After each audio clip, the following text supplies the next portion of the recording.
Summertime means grilling burgers, and if you're looking for something new to grill this summer, you have to try these juicy ground chicken burgers. In this video, I'm going to share my key tips that make these burgers moist, tender, and so flavorful. Hey everyone, I'm Yumna, aka Feel Good Foodie, and I'm not a fan of dry chicken, never. So I've tested this burger recipe a few times to make sure it comes out juicy with the right amount of moisture. And I gotta say, I perfected it. And now it's one of our go-to for grilling season. I'll share the type of chicken to use, how to add moisture, and how to make sure the chicken cooks well without drying out. And then I'll show you my favorite ways to serve it with and without the buns. So let's get started. We're gonna start out by using 1 pound of ground chicken. I like to buy ground chicken instead of chicken breast that I grind myself because the ground chicken already has a little bit of fat in it that helps to add moisture to the chicken burgers. Next, we're gonna add 2 tablespoons of mayo. You can also use vegan mayo if you prefer. Ground chicken can be kind of dry, so adding a little bit of mayonnaise will add so much flavor and a little bit of fat without having to use any eggs. Next, we're gonna add some onions. The onions really help to bring out a lot of flavor in the ground chicken burgers. I recommend grating the onions if possible, or you can also mince them really finely so they integrate very well into the chicken burgers. So I'm gonna go ahead and add about 2 tablespoons to the mixture. Same thing with the garlic. It adds a ton of flavor to the chicken burgers, so I recommend using fresh garlic whenever possible and grating it or mincing it or pressing it with this garlic press if possible. All right, time for the seasoning. We're gonna add half a teaspoon of salt, usually half a teaspoon per 1 pound of chicken, 1/4 of a teaspoon of black pepper, and half a teaspoon of paprika. And I also like to add some fresh herbs. Parsley works really well in here, and you can also play around with other herbs as well. I'm using a very simple seasoning here today, but you can switch it up. You can do a barbecue seasoning, ranch, Cajun, or even Mediterranean style. All right, time to mix it. And once everything is mixed, I do like to add some simple breadcrumbs to the mixture just because it helps to bind it well together. So I have here half a cup. Feel free to use a little more or a little less. It's a good idea to add the breadcrumbs because they're gonna give structure to these chicken burgers. And mix it once again. And now we're ready to form the patties. I'm gonna go ahead and add some oil to my hands, and the oil on my hands is just gonna make it so much easier to form the patties without it sticking to my hands. So we'll go ahead and we'll divide up the mixture into about 4 equal parts. And with your oiled hands, go ahead and grab one, and you can go ahead and form them into a patty. And notice that the oil really helps to make sure that nothing sticks on my fingers because this mixture can be kind of wet.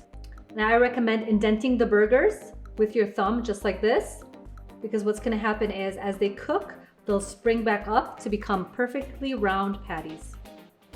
You should do this with any kind of patties that you cook. And now we want to refrigerate this for about 30 minutes or an hour so the burgers firm up because they can be a little bit delicate. So refrigerating them is really gonna help them keep their structure. However, just make sure the chicken burgers come to room temperature before you cook them so they're not too tough as you cook them.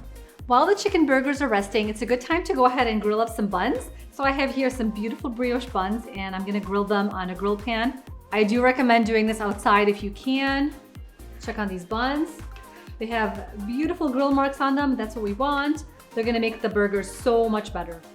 And now it's time to grill the chicken. So the chicken has been resting for about 30 minutes in the fridge, and now we wanna go ahead and cook them on a heated skillet on medium heat. And they just need about 4 to 5 minutes per side.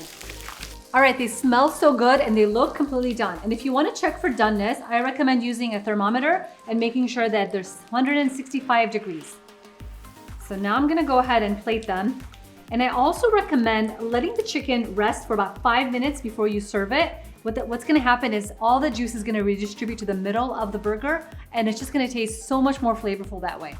Now it's time for the fun part. It's time to serve these up. Of course, they're chicken burgers and they're wonderful on a bun. So if you're gonna do that, you can go ahead and do any kind of toppings you want. I like to add a little bit of mayo, and then we'll layer the chicken, add some lettuce, tomato, and some onions. How good does that look? I'm gonna go ahead and close this up. And this looks divine. I'm so excited to dig in, but before I do that, I'm gonna show you guys a second way to serve these because these chicken burgers can really stand on their own. You can actually just have them all on their own for a more low-carb type of meal. Or you can also throw them on a salad like this one. So I'm gonna go ahead and add it to the salad with some lettuce, avocado, tomatoes, and onions. And I like using something like a ranch dressing with this. It goes really well with the burger. So You can add some ranch on top. And that is another way that you can serve these chicken burgers. So much lighter than actually having a burger, and it's something that you can enjoy throughout the week without having to go outside and grill up a burger. Let's cut up this burger right now. Take a look at the texture. I'll show you guys how juicy this is. You can tell that it's nice and juicy because the meat kind of springs back, just like that. And now it's time for the taste test.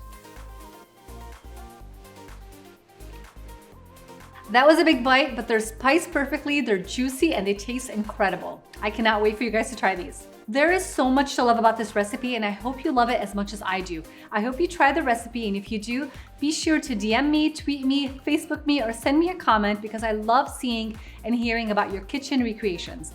And if you enjoyed this video, please share it with a friend or family member. And if you haven't done so already, please subscribe so you don't miss out on any feel-good food. See you at the next video.